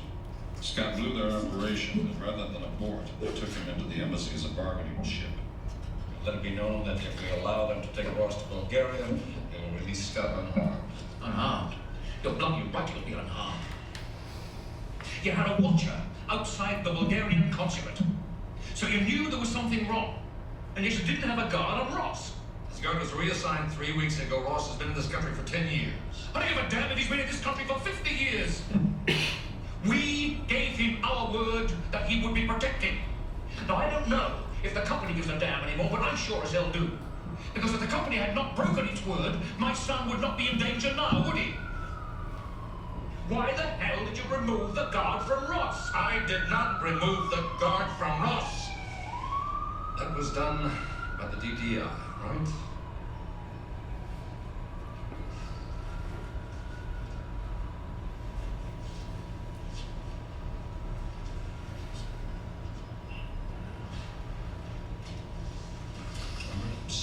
I am sorry. I would give anything to not have Scott involved in The this. pity you didn't think of that before, isn't it? Well, I wasn't the one who introduced him to Harold, was it? No. Well,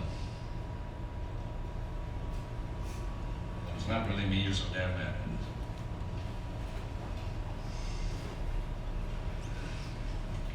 You know, all those years, when I was with the company, I had one thing that frightened me more than anything else. That fear was that one day, somebody from the other side would find my wife and my child. And because of me,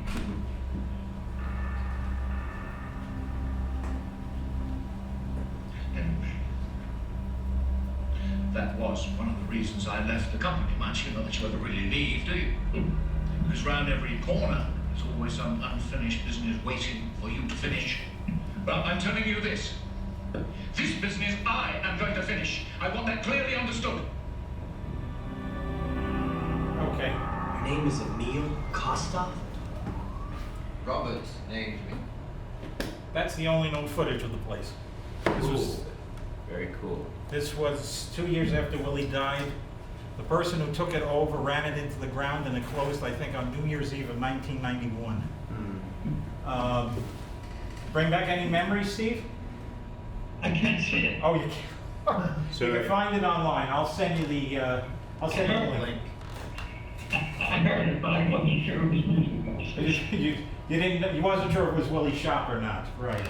But this was a place that, you know, I'd like to close with, you know, let's start with Gary, your reminiscences of Willie and everything, and then of course, you know, the important writer you met there, you know, that you became more than a customer to him. But what were the three inconsistencies? Oh, the three inconsistencies. The first one was when he pulled out the Albanese record. It's an RCA Victrola, and there it is, some sort of, I don't know, Warner Brothers pressing he's putting down. Then when he was up on the shelf and he put that set back, Was that Sayao box? nope, that was the Beethoven 5 Concerti with Schnabel, LCT 6700. It's one of the few that had a purple cover on it. And the other one sitting on the chair, masked, was the reissue of the Rachmaninoff First Concerto with the Paganini Rhapsody, the RCA LCT. It was Dominilli who picked up on that one. No, it's partially covered, but you can see it's that famous drawing. So obviously Rachmaninoff. Of rock, even with something in front of it. But I never knew of that, you know, pulled drawer. That was there. I never saw that. Willie always had it retracted when I walked into the store back in the mid to late 70s. But that, as you can see, what was on the wall, the various signed photographs, it's not exactly the way we remember it. The owner did other things there, as you saw, with those musical instruments hanging out all over the place. Yeah, and when they walked, no plants. And when they walked toward the back to the right end corner of it, that's where he used to have all the Tandberg speakers and the Tandberg tape recorders lined up, and the Tannoy speakers. Those are gone because whoever bought it never had the exclusive rights to it anymore to sell those. In that back corner was where Steve would make copies of things. Oh, Steve Hochstein. Yeah. It was a great place to walk into. You went over to, Willie was smoking a cigar, Steve was with the pipe. You walked in there, the smell, and then you go over to Steve, and you said, Steve, well, what's going on? You take out the pipe and go, well, then Warren Lawrence would walk in. Another one, Warren, what's going on? The only one who spoke was Willie. Yeah. And even then, he didn't say much. He would just show you what it is. He would bring you back to the records you were looking for. And I remember a story Mumvies told me. Lee Strasberg came in there and was buying records from him, but he was getting them through Mumvies. He called up Peter Mumvies, said, I need this set, that set, and this set. It was Roger Newhall who called Mumvies one day. He said, go see Lee Strasberg. Why should Willie be making all the money on your records? And shall I tell him the other story about Lee Strasberg that happened to you in the store? Yeah. This is the greatest. 1959, was it? No, it was earlier. 56, say. Yeah, something like that. When they discovered that Mozart concerto with Lipati from Lucerne with Von Karajan, they had nothing else with it, so on French HMV they issued it on a 10-inch LP. Gary had the connections that have it brought over. He walks into Willie's shop, puts it on his desk, and he says, Willie, get this imported, you'll make a fortune. Who was in the store but Lee Strasberg? He looks at it. No, Lee Strasberg wasn't in the store. What? Who was it? He came in. Oh, he came in. And he looks... put down the record on his stand-up desk. Yeah. In the front. And Lee Strasberg came in and was asking Will for something. And he sees the Lipati and says, I gotta have this. Yeah. And Will said, sure, it's yours. Just came in. Yours just came in. Yeah, and I don't know what he charged him. It was certainly a lot more than He's watching his own record go out the door. And then Willie said, take anything you want. Anything you want in the store. what I took forward was a BBC recital by Michelangelo on Absolutely. BBC pressing. Yeah. And you became more than friends with him. He invited you over to dinner, and you met who? S.J. Perlman one time? Well, we had dinner pretty much occasionally, and the store was in the same building as the New Yorker. So most of the New Yorker staff came down and bought stuff, especially the Will's pressings of the theater material. And other artists also came in looking either for their own material or specific things that they didn't know whether they were available. I recall Sinopoli was in there once looking for Bush recordings of Strauss, and Clifford Curzon was in there looking for his own material. And then one day, Will was standing at his desk, and George Mendelsohn came in and said to him, "Hey, Will, would you like to meet Alicia de la Rocha?" Yeah. And Will said, because he was standing behind his stand-up desk, "Sure, bring her in sometime." She was standing right in front of him. She's right here. He couldn't see her. Yes, yes. Yeah. At the She was beginning, very, very short. Yeah. at the beginning of my career as a lawyer, I worked for the law firm that was outside counsel for the Metropolitan Opera. And Henry Lauderstein knew I was a record collector. "Do you know Music Masters?" I said, "Sure." Even after I left it, years later the phone would ring and Henry would say, "Terry, do me a favor. Go down and see Willie Lerner and tell him to cool it for about 2 months." Because it would... There was also an incident where Joel Carr was working. He was one of the people, one of the few left, two actually, who are still alive, who worked at Music Masters. He worked there part-time. And he was on the ladder, and Will called up to him because a customer had come in. "While you're up there, there's a Del Tredici CD up there that you might look for and bring down." And Joel says, "Who wants that kind of shit?" With Del Tredici standing down there hearing this. Yeah. What is your number? I'll call you back in a minute. This is the other thing. This is the end of this article that I showed you. I'll just read it. "There are tapes of hundreds of live performances by singers who could never sing together on commercial recordings. These are the pride of the black marketeers who assert that much music is being offered on tape that the world will never hear otherwise, and today's music is being preserved for tomorrow's heritage." How true. Yes. What he did a major service of saving a lot of performances. Yes. We have a run of Richter recitals from 65 and 70. I've got the original tape sitting. I have the transfer of Ashkenazi recitals dating from the 60s through the 70s. That if he didn't send people in like Joel Carr, Roger Frank, Warren Lawrence, and who's the other good friend? Michael Kelman, who was the real expert. We would have been the poorer for it. He did it to make money, but he didn't realize he was preserving incredible concerts in the New York City area. Yes.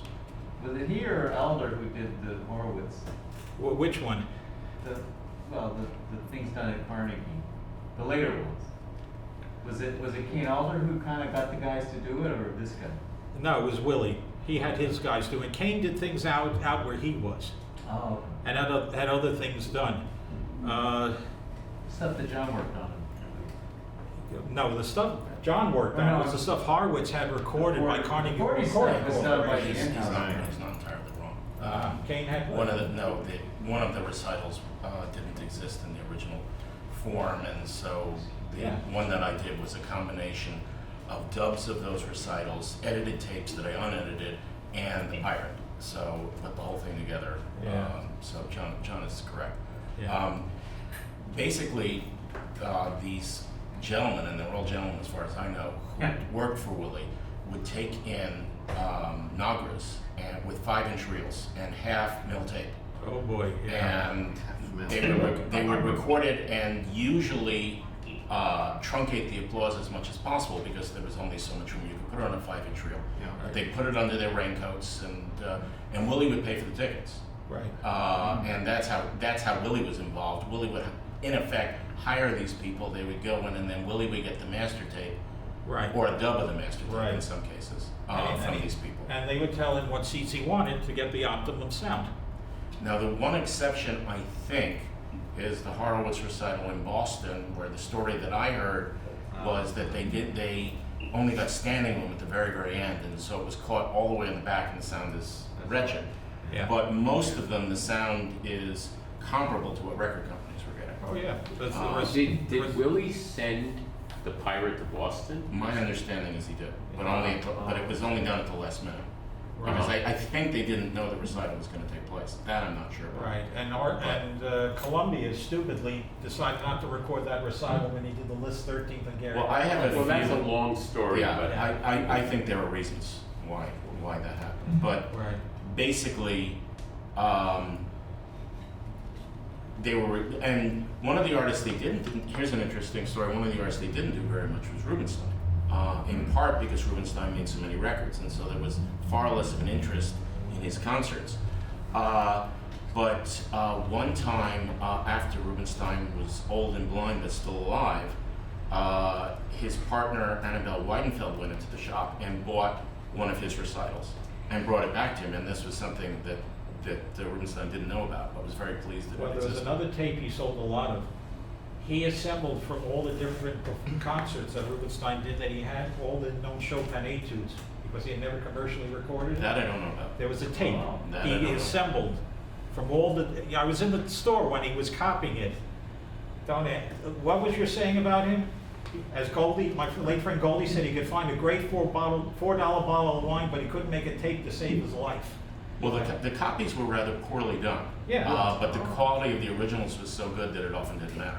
Yeah. Well, if you had the originals, that was the thing. Well, the originals today, if they exist, and some of them do, are quite difficult to play because of the thinness of the tape. Yeah. And if you hit the wrong button, forget it. It stretches. But these were a remarkable service. And again, Willie was in it to make money, but he had the foresight to recognize that these were of interest. Yeah. And as we talked about, the artists often knew about this and were both unhappy that they weren't getting paid and happy that they were able to get copies of recordings of performances. Well, also actually- early previews of the Broadway shows that he did, Oh, some boy. of which had material that was never was cut out. included. Cut out. Those are the hot items. Yeah. You want to say something? oh, for sure, about something John just said. Yeah. About artists. Yeah.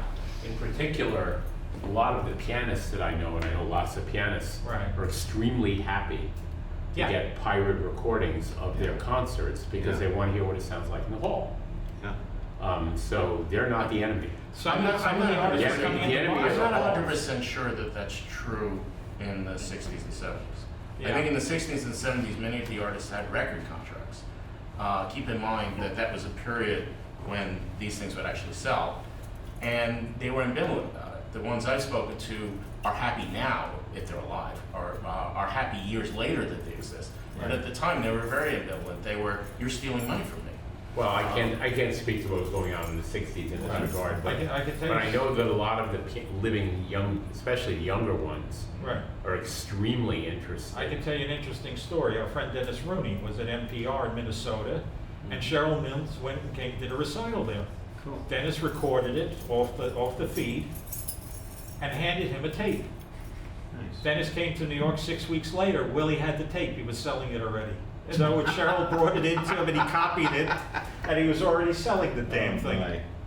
That among other things. But a couple of interesting things about Willie, some of the people who came in there. Does anyone remember Terrence McNally, the one who wrote the Lisbon Traviata? Yep. Where do you think he got all the characters from? He sat in Willie's shop for 6 weeks. Oh, my. And that's where all those characters, and one of them in there is our friend C.J. Luton. He's called PJ in it. Where he walks around and he says, is this source as good as my source? Which was the way C.J. always, you're laughing, you know what I'm talking about. And then the other routine is, when he made those tapes, sometimes he did it on, what would we call it, reused toilet paper? He was using shamrock, he was using Irish. Yeah. So I found this one out. CJ went up to him one day. Willie, what are you spending all that money on shamrock and Irish? Go to the drugstore, get the white box tape. They won't know the difference. And that was the stuff that wouldn't go through because it was so badly slitted, or it had a bad formulation, it would drop out. By the way, those early Nagra machines, they Yeah. were recording them in 1 7/8. Ew. No, I think mostly at 3 3/4. Really? Yeah. The Ashkenazi Richters, One- I was one- 7.5. one- Oh. and sometimes 7.5. That's why Yeah. they Yeah. had to change reels so often. All right, The they- 1 7/8 that weren't They- stable enough. You know how they Just changed? You know how they changed the reels? They were the first into the men's bathroom, went into the stall, sat there, changed the reels, and then walked out. It's the only way you could do it. Nobody would see you. Now, the way you can tell if you ever hear a recording, whether it was recorded by a pirate or not, it's basically by the applause. If Right. the applause is significantly louder than it would be in a professional recording, then you know it was done by a pirate. And also, when you hear a cough and it obliterates the signal for a moment, as we said, Well, he's one holding it of in his the hand. things the pirates had to learn was where to set it, because of Right. course they didn't have, it wasn't tested for them in advance. That's right. So they usually would record at a relatively low level, depending on what it was. I mean, if it was a vocal recital, probably not. But if it was a piano recital and they were close, or an orchestral concert, Right. they would try to record rather low because they'd be less concerned about tape miss and more concerned about overload. Exactly. Exactly. Let me, Yes, Steve. when I knew them, they were using Ewers rather than Naggers. Uh-huh. They were cheaper. Yeah. They were cheaper, and that machine had an interesting history politically as well. We won't go into that. But I remember Edward Corey coming into the shop, the artist, and in the summertime, he wore a full fur coat. Yeah. You remember that? Corey was an interesting artist, an interesting man. I talked to him a couple of times. Uh-huh. But as far as what we used to call the kamikazes, if you are caught, we will deny all knowledge. Willie, he was a pretty good guy about that sort of thing. What I do remember is that he systematically recorded every Broadway musical.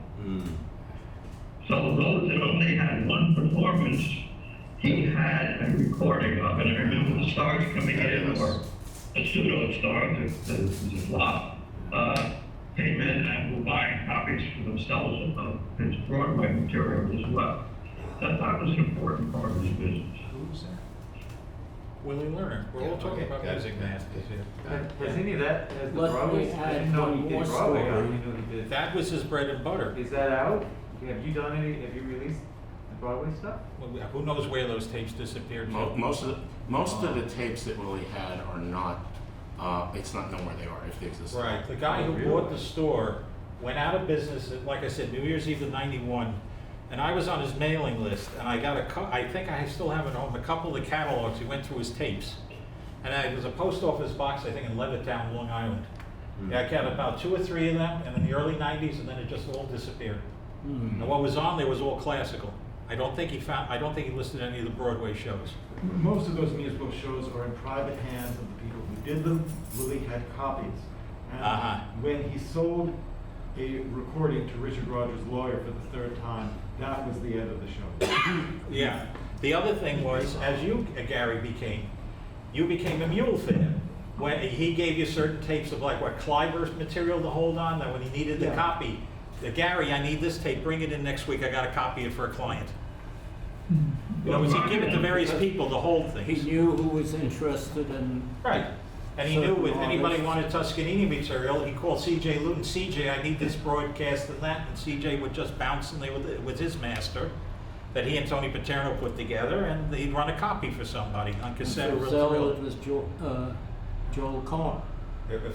Or Joel Carr like George Sell. Yeah. Yeah, okay, yeah, he had different people holding on to stuff because it was thousands of tapes after a while. Most, as I mentioned earlier, most of the tapes, and this makes Right. your point, most of the tapes that were made were not given to Willie. He made copies of them. Right. And so the original masters would have been with the recordist if that person saved them, which they didn't always. Right. Well, let me cut in here for a moment. Roger Duval used to come up to my apartment and borrow tapes that they dumped at Willie's and then return. And I'm certain I'm not the only one where that occurred. So a lot of the tapes came through the tape underground, but Terry and I used to talk about. Tape underground,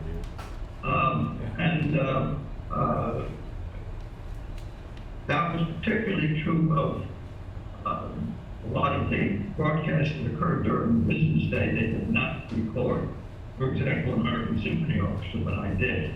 That's the customer typically. And so they would borrow that, and that's what they, I was a source for a lot of that kind of stuff. So it was a vast, uncatalogued catalog. Yep, exactly. And it's just been essentially, John and I know where some of it is. Some of it's sitting where it is. Where the rest of some of these masters have disappeared to. Whenever this guy disappeared 30 years ago, who knows where they went to? You know, They're a in lot landfill of or what exists, excuse me, a lot of what exists today are copies of copies. Right. Because people bought them. And so they were circulated, and obviously better to have that than nothing. But finding the master tapes, assuming they can be played, or first generation of the masters would be better. Right. I seem to remember that Warren Lawrence, for instance, reused reels over and over, and there was so much dropout in them. I was shocked that he didn't use virgin tape. No, he kept splicing things together. Keep in mind that many of these people were doing these for better or worse, and mostly for worse, on a shoestring. Right. And you use the cheapest tape possible. You reuse tape. You record over splices. This is not that. No. Yeah. Well, it's hard. Nobody knew about azimuth. Wow. What'd you say? We don't need those stinking azimuths, right, Steve? Well, the other thing is very, very few people in those days, including record companies, thought of this as for posterity. It was for listening. I'll give you a professional example, nothing whatever to do with the Pirates, but as John mentioned earlier, I worked on a number of Horowitz items, and RCA in Columbia recorded, I believe it's 14 of his New York, well, sometimes outside of New York, recitals between 1951 and 1984. And during that time, they saved the master. RCA did not save the masters to the 1951 recital, either of the 51 recitals. They didn't save the master to the 53 recital. Columbia did not save the master to the 1966 recital they recorded. They did not save one of the masters to the 1968 recitals they recorded. So these things simply don't exist.